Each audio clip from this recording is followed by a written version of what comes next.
আজি এই যে পুনৰালোচনাৰ আৰ্টটোৰ কিছুমান ইম্পৰ্টেণ্ট এমচিকিউ এই এমচিকিউকেইটা তোমালোকৰ পৰীক্ষাত প্ৰায় অহা দেখা যায়। তো এইবিলাক বহুত মোষ্ট ইম্পৰ্টেণ্ট বুলি ধৰি লোৱা, এইবিলাক মানে একদম ইম্পৰ্টেণ্ট। তোমালোকে কেতিয়াৰ পৰা এটা আশা কৰিব পাৰা, ঠিক আছে। তো এইকেইটা তোমালোকে চাবা ভালকৈ, ইয়াৰ পৰা কমন কৰিব। তো তলৰ কোনটো সংখ্যা অযুগ্ম সংখ্যাৰ বৰ্গ, ঠিক আছে।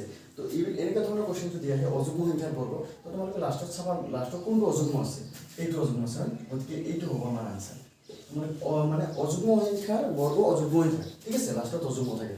আৰু যুগ্ম সংখ্যাৰ বৰ্গ লাষ্টত কি থাকে, যুগ্ম সংখ্যা থাকে। এইটো বস্তু তোমালোকে ধ্যান কৰিবা, ঠিক আছে। তলৰ কোনটোৰ একক স্থানত এক থাকিব, এইটোতো আমি আগতে পাইছোঁ।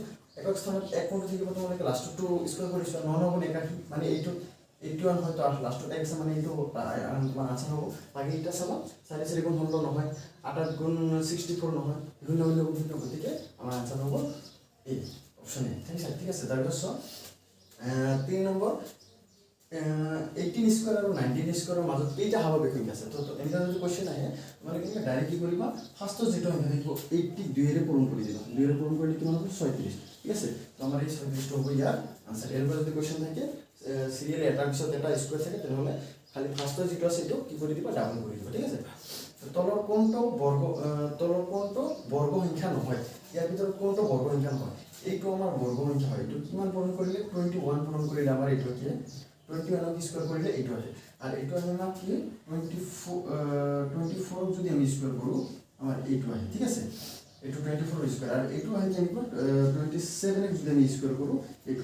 তো তোমালোকৰ এইটোৰ বাবে তোমালোকে 1ৰ পৰা 30লৈকে 1ৰ পৰা 30লৈকে স্কুৱেৰখিনি অলপ মনত ৰাখিবলৈ ট্ৰাই কৰিবা, ঠিক আছে। কিন্তু এইটো কোনো স্কুৱেৰ নাই, গতিকে এইটোৰ অপশ্যন হ'ব আমাৰ অপশ্যন 2, ঠিক আছে। এতিয়া 5 নম্বৰটো চাবা। 5 নম্বৰটো কৈছে যদি 2025 ৰুটৰ যদি আমাৰ বৰ্গমূল যদি আমাৰ কি হয় 45 হয়, তেনেহ'লে এই যদি ইয়াত আমি পইণ্ট বহাই দিওঁ, তেনেহ'লে ইয়াত তোমাৰ কি হ'ব, বৰ্গমূল কিমান হ'ব। ইয়াত তুমি কি কৰিবা, এতিয়া যিহেতু কি আছে তোমাৰ দুটাৰ পিছত দশমিক আছে, তো বৰ্গমূলত কি হয়, যদি বৰ্গ সংখ্যা দুটাৰ পিছত থাকে বৰ্গমূলত আধা হৈ যাব, ঠিক আছে। তো আধা হ'লে এটা হৈ যাব, তাৰমানে এনেকৈ হৈ যাব তোমাৰ 4.5 হ'ব, আনচাৰ হ'ব এইটো। এতিয়া দুটাৰ পিছত আছে নহ'ব, এইটো 3টাৰ পিছত আছে নহ'ব, তো আধা হ'ব লাগিব, ঠিক আছে। তো এইটো হ'ব, এইটোতো নহ'ব, এইটোতো ইয়াৰে হয়, গতিকে আমাৰ আনচাৰ হ'ব অপশ্যন 2। তো এই 5টা এমচিকিউ তোমালোকৰ মোষ্ট ইম্পৰ্টেণ্ট, ইয়াৰ পৰা কমন হোৱাৰ চান্স খুব বেছি, তোমালোকে ভালকৈ এইকেইটা চাই ল'বা।